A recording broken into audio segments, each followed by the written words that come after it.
అగ్రదేశ అధినేత, పెద్ద మనిషి, యుద్ధాలు ఆపుతారు. కానీ ఏది పడితే అది మాట్లాడతారు. అందరితో ఏదో ఒకటి అనిపించుకుంటూ ఉంటారు. అసలు ఇది తగునా? ట్రంప్ మళ్ళీ నోరు జారాడు.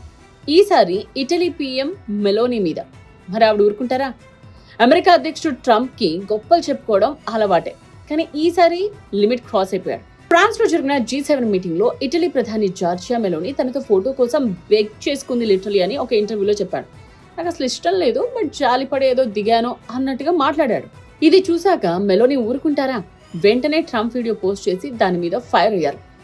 నేను గాని నా దేశం గాని ఎవరి ముందు చెయ్యి చాచం, బెగ్ చెయ్యము అని, ఇవన్నీ కల్పితాలు అని కౌంటర్ ఇచ్చారు. మిత్ర దేశం మీద ఇలాంటి మాటలు ఎలా అంటారు అంటూ ఒక రేంజ్ లో ఫైర్ అయ్యారు. అమెరికా ఇజ్రాయెల్ యుద్ధాన్ని మెలోనీ తప్పు పట్టింది.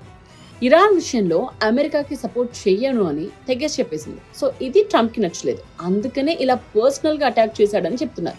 అండ్ ఇటలీ విదేశాంగ మంత్రి తన అమెరికా టూర్ ని కూడా క్యాన్సిల్ చేసుకున్నారు. బుద్ధి లేని మాటలని ట్రంప్ మీద ఫైర్ అయ్యారు. ట్రంప్ మాటలకు ఇటలీ వర్సెస్ అమెరికా మధ్య ఇప్పుడు చిచ్చురేగింది. ట్రంప్ చేసిన ఈ వ్యాఖ్యల మీద మెలోనీ రియాక్షన్ మీద వాట్స్ యువర్ కామెంట్?